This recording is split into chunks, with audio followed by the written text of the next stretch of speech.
Welcome to Funding Fundamentals. I'm Teresa Moon, Director of Market Strategy of Parabilis.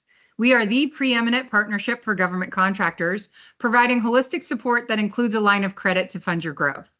The purpose of this discussion is to assist small businesses with success in the federal marketplace. Today, I'm joined by my colleague, Krisztina Fellner, Client Advisor for Parabilis.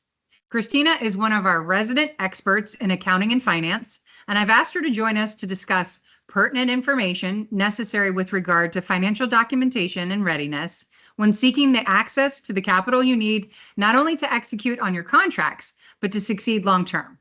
But before we get started, I'd love for Krisztina to introduce herself more formally, share with you her background and expertise that makes her such an asset to Team Parabilis, and even more so invaluable to our clients and contractors like you who are listening today. So Krisztina, if you wouldn't mind, tell us a little bit about yourself. Teresa, thank you for that amazing intro. I'm Krisztina, and I have built my career on helping small businesses become successful, become profitable, and really grow. It is my singular passion to see the small businesses of the United States succeed, and I just absolutely love doing that. In terms of how I do that, it's a multitude of ways. I've got a very strong background in accounting and finance. I've recently come from a large public accounting firm, and I've worked for several others. I've owned my own accounting firm and small business consulting practice here in Old Town Alexandria for a number of years. And I really love digging in, finding things, not only looking down at a company from a 10,000-foot view, but also looking outwards to what the future is going to hold and how we get there.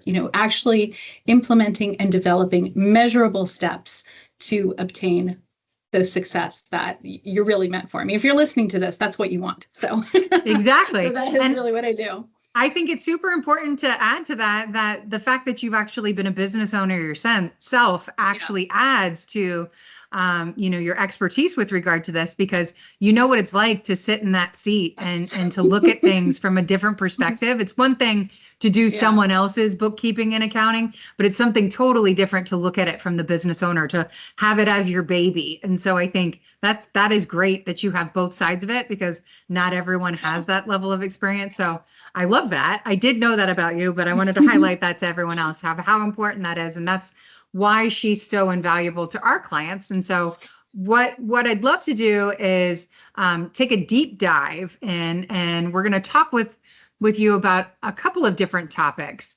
But some of the things that we're going to dig into regarding preparation of important financial documentation like pro forma, which some people listening to today may or may not be familiar with, and then being able to present your business to your lending partner in an organized and accurate way to ensure that the outcome that you get at the end of it includes getting the access you need to the funding that you need today, but also long-term, because a lot of people don't understand how to advocate for themselves. So I want you guys to get out a pen and paper for sure and take some notes. Topics today that Krisztina is going to walk us through are things like the importance of using an accounting system, determining a chart of accounts, forecasting, and comparing actuals to forecasts. She's very great. I actually listened to her recently go through a lot of these things. She's very easy to understand, so don't think anything's going to be over your head. She's not going to be talking down to you either. You're definitely going to be able to follow everything, but I anticipate there's going to be lots of things, good nuggets that you're going to want to take notes for. So without further ado, let's get started. All right. Awesome. Thank you, Teresa. I really appreciate that. So those of you out there that have been up till 2 or 3 in the morning on your business and working on stuff, I am right there with you. I have been in your seat and I know what you're up against. And what my real goal here is today is to make sure you're set up for success, to be able to leverage financing ultimately, and to determine not only how to obtain it, but also when to use it and what types there are out there. So I've got sort of a pro forma that we've actually built specifically for government contractors that we'll pull up here. And I'll walk through that a little bit more. But so before you ever get an accounting software, you could actually use this pro forma. We've built it to that level. It includes a number of different things. It includes your government contracts, it includes your pipeline, and it'll actually include a lot of your expenses, operating, administrative, all of that is included here. And then there's another piece which is really unusual for most pro formas, and that's actually putting in a debt service plan for your financing in here as well. And we've taken this out 5 entire years. So you can see this over a long-term plan to see how your business is going to grow. And this is what lenders want to see. If you ever walk in the door with one of this, your lender will be like jumping through hoops. This is an amazing thing to accomplish, and it's something that will provide free for anyone here listening, because we truly believe in your success and we want you to be successful. So that said, I want to back up a little bit and let's talk about how you should keep your records. Not just from an accounting standpoint, but anyone will tell you this. It's one of the first things they tell you when you have a business is have a really good financial record keeping software, because the financials are the numerical story of your business. And that's what actually translates into everything else. And ultimately, it's wonderful for you as business owners because you get to see when you're truly profitable and the income that you're going to be making as well. And for everyone out here, I think that's probably a big incentive. So talking through that, if you're a small firm, there are a number of really great softwares out there. There's QuickBooks, there's Xero, there's a number of things out there. In terms of how to grow to the next level, I would probably recommend QuickBooks to start out with because it allows you to capture both your direct and indirect expenses. Your direct expenses are the items that, and some of you might know this, but are the direct expenses you're going to incur on the performance of a specific contract. That can even include your payroll numbers. If you have employees, the full-time equivalents, FTEs, that are specifically working on only 100% that contract, those are direct expenses. Additionally, the fringe, what we call the fringe benefits for that employee, are also direct expenses. So when you get into the nitty-gritty, things like their benefits, their time off, all of that are all expenses that can go directly against a contract. Then you have your indirect expenses, things like your operating expenses and your general administrative expenses. And all of these can fall into pretty much a few buckets. And in our pro forma, we've actually outlined the most common ones that almost every business has, and you can kind of consolidate them into these specific areas. They can be things like your office supplies, your utilities, your rent, your leases, your accounting and administrative costs. All of that is basically the cost of running a business. And those will be your indirect expenses. And then if we think about it, as you move towards leveraging financing, some of you might initially be working off of just credit cards or pulling money out of different places, but ultimately you definitely want to secure operating financing. At Parabilis here, we have what we call an ABL, which is a revolving loan, and it's collateralized by government contracts. So I'm going to get into the importance of that in just a moment, but it allows you to leverage what your collateral is, which is the government funded contract for your operating expenses. Because typically, especially if you're on a subcontract, you're not the prime, but even if you're the prime, you're likely going to incur expenses before you can actually bill on that contract. Especially if you're doing staffing or anything that's a service related contract, that is going to be a huge expense for you upfront. And this allows you to leverage the amount of income that you're going to obtain from that, so securing that contract. So that's a wonderful tool to be able to use. And that can fund your payroll expenses. And then as you are paid by the government, it comes into that ABL account and it starts paying it down immediately. And then rinse and repeat, rinse and repeat. So it's basically your operating capital. Mm-hmm. It's basically like having a checking account that's based entirely on your revenue stream, which is really wonderful. Which is really wonderful. So if we get into it a little bit more, I'd like to actually pull up on one of our tabs. We've got an example template for the example backlog. Yeah, so if we go perfect. To go one more, yep, there we have it. So here we are. This is an example Backlog. This is something that is critical for you to have if you're a government contractor and your primary source of revenue is government contracting. You can still have commercial contracts, you can have state contracts, you can have all sorts of contracts, but these are, federal government contracts are basically guaranteed. So if we're looking at this, what you want to take a look at is specifically what, where the contract is coming from, what the name of the contract is. And what's really important to put into this documentation for any lender typically is that actual contract or order number, because that's verifiable. That is how they verify the income that's coming in, and that's how they know it's going to be okay. And then I'd like to talk for a moment about the difference between an IDIQ and then the actual task orders, or the additional contract. So in IDIQ, most lenders are going to look at, and they're not going to assume that you've got $500 million. That is all yours. There's no other contractors on it. They're not going to, they're going to take a look at that and be like, oh, that's not quite right. However, if you put the task orders that you're getting, that is right, and that is your collateral. So keep a close eye on that and make sure that you're not counting on the entire value of the IDIQ either, because we've seen some contractors come in and plan for that they might get that whole entire amount, and it gets them into a lot of trouble, and they don't win as much as they thought they would. So this is an important aspect of kind of planning your cash.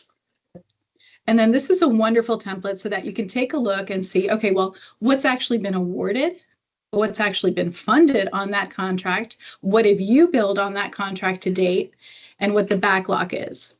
And it's a great way to track what your gross margin percentage, which if you're not doing this in your proposal process and factoring out what your gross margin is, this is an important piece starting from proposal, because this you're going to want to come back to for your pricing models.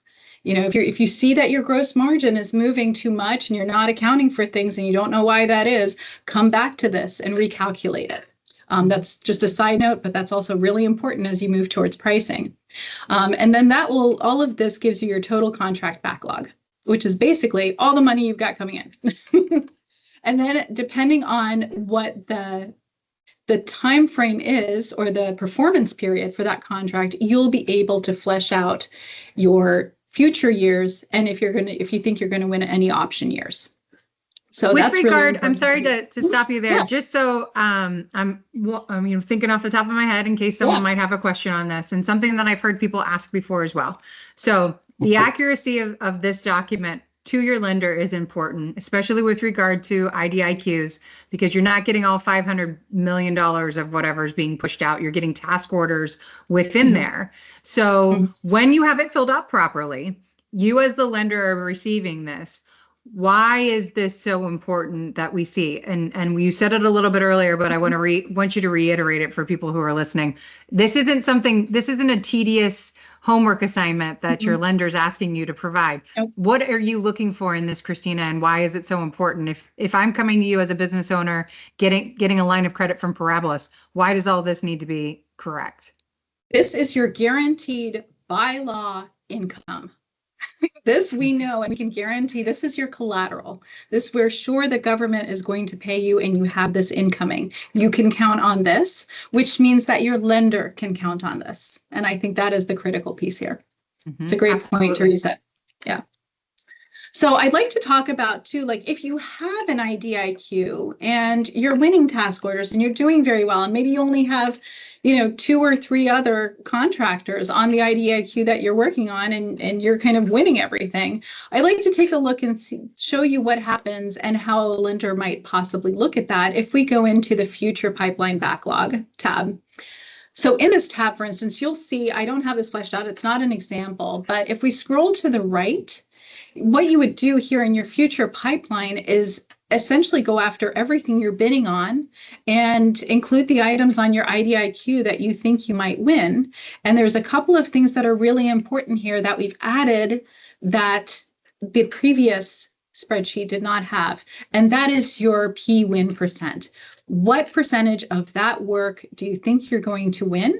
And then temper it out by how sure you are that you're going to get it, and then kind of come up with maybe an average. Like, for instance, if you had an IDIQ and it has 92 other contractors on it, but you're really good at one piece, and out of that 500 million, you think you're going to win $1 million of that work, and you are 90% sure you're going to get it, well, you could probably put in 92 to 95% for $1 million on there. And that would be a good looking pipeline. And you could explain that to your lender and tell them why. If you have a contract and you have multiple option years on it, and there's a number of different industries that come to mind that this would be useful for. A lot of times it is more expensive for the government to stop and move to another contractor than just simply awarding you those option years. And that comes up a lot. So if you think you're very strongly going to win future option years, you're going to put that in here as well. It's not awarded until that option year is executed, but this is where you would put that information right here. And this builds out your 5-year pipeline the same way the previous tab did, which is really helpful. And where all of this feeds in is the Performa.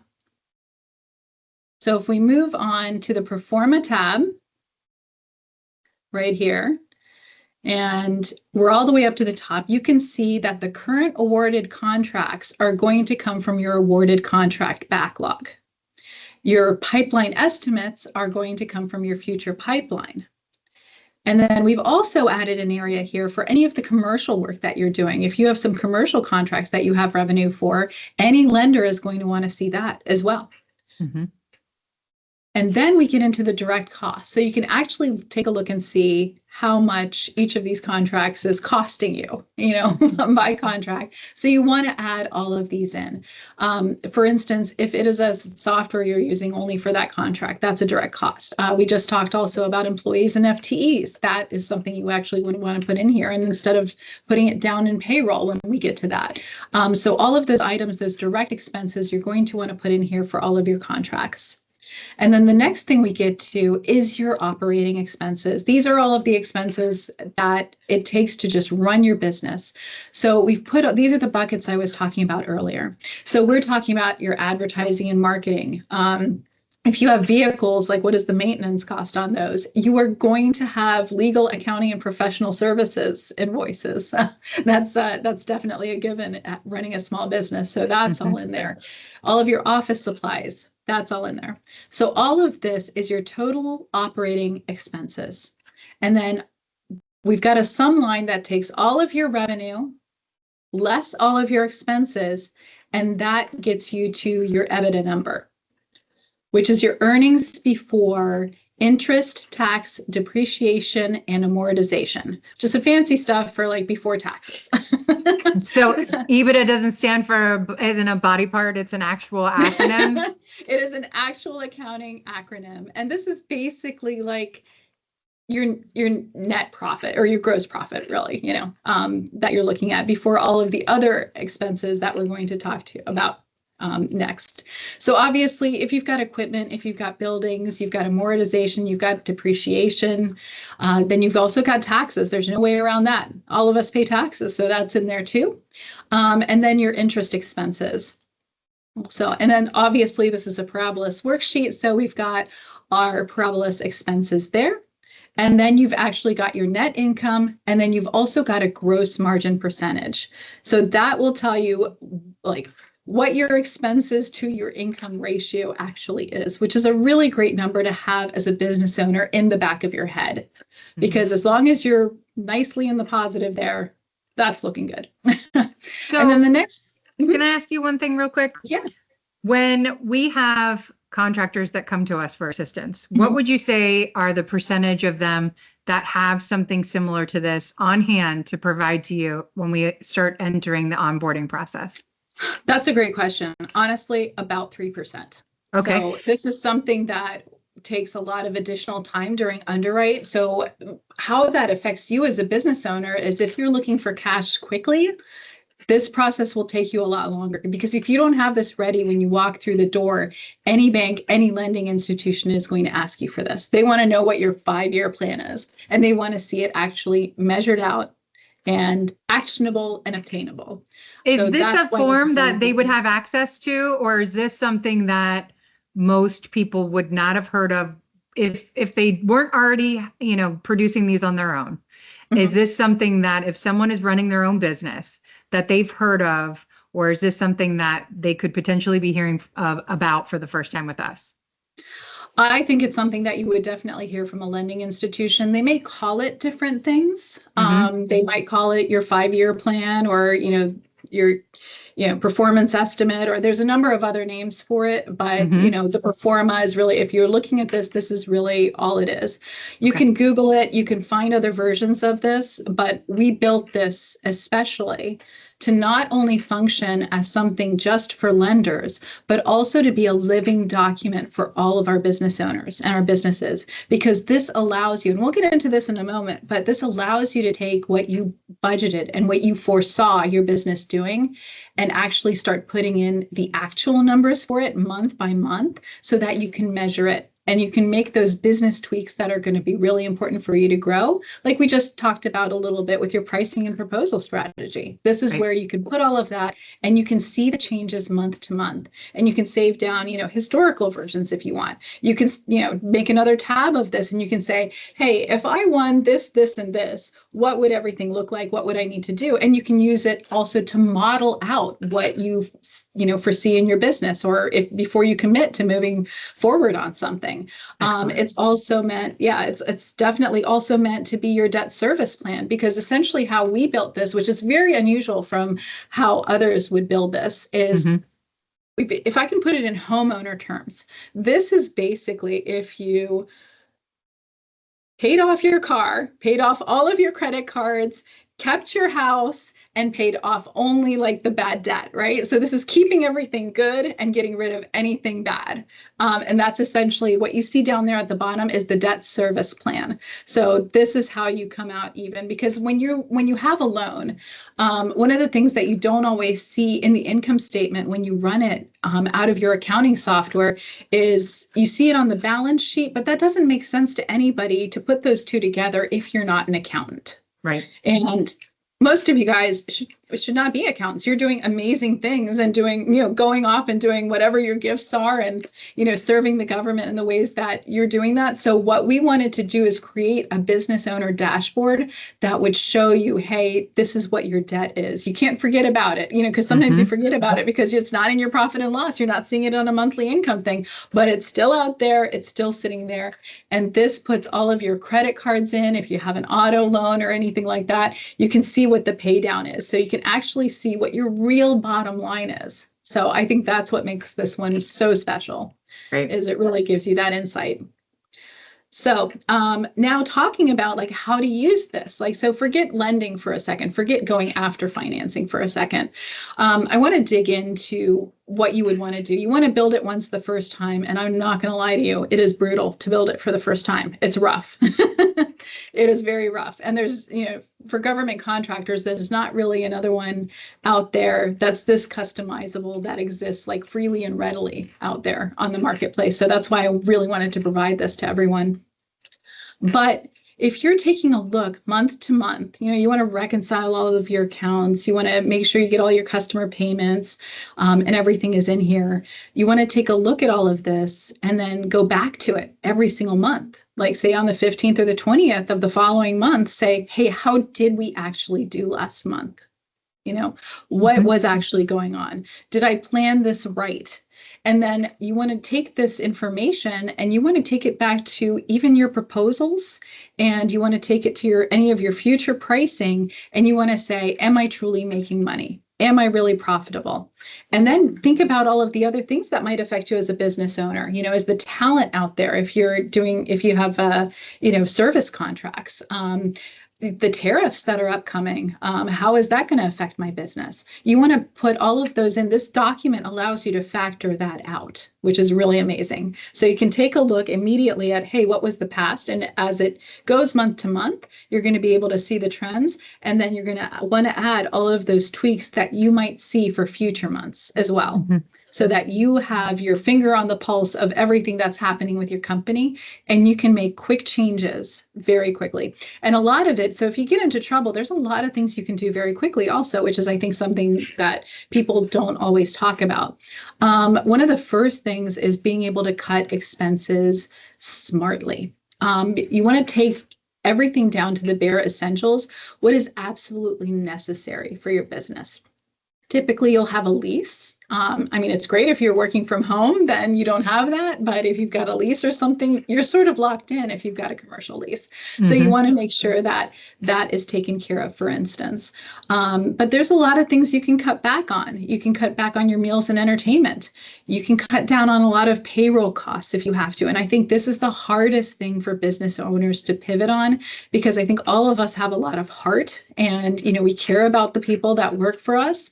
But if their salary is unsustainable, that is one of the largest expenses that you can cut very quickly. If somebody is not billable on a contract, you can make do. And that will save you money in the long term, especially if you're in financing, because if you're not eligible for a traditional line of credit at a bank yet, you're still growing, it's still new, and you have to look for alternate sources of funding. There's factoring. Ooh, there's a number. Yeah, we don't say the F word on these programs. No, it's horrible. It's horrible for a lot of reasons. I won't get into that rabbit hole right now, but that's more expensive funding is the bottom line. And you want to make sure that your cost of capital isn't increasing.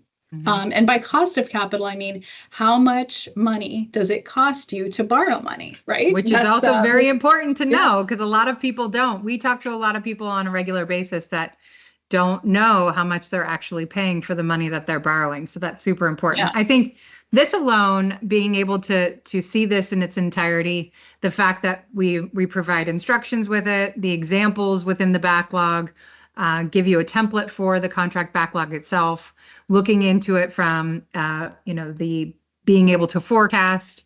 This provides you with an all-encompassing, as you referred to it, as a dashboard. And I think this is something that is a really, really, really useful tool that all contractors of all sizes should be utilizing. And to Kristina's point, it's something that's going to set you apart from all the other people that are coming in and applying for the ability to achieve some level of financing to execute on their contracts. And so I think this is a great point where we can say, we're going to build on this. So don't think that this is the last of these conversations. We're going to bring Krisztina back to get in depth about a couple of other topics that are useful in terms of what are common challenges that small businesses are facing that we see when they're coming to us and we're servicing their needs. But then on the other side, actually providing you with practical solutions, especially as it pertains to accounting and funding, because a lot of people, that's the one aspect of it that they might not know as much about.